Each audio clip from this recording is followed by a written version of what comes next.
بسم الله الرحمن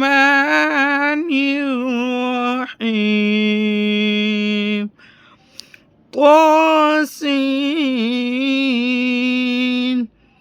تلك آيات القرآن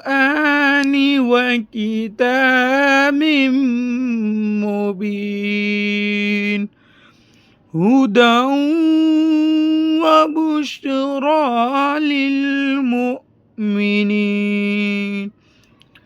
الذين يقيمون الصلاة ويؤتون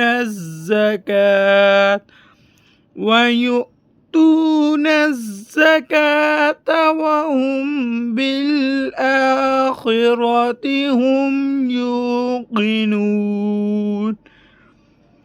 إن الذين لا يؤمنون بالآخرة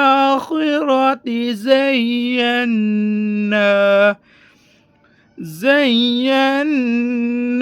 لهم أعمالهم فهم يعمهون صدق الله العظيم.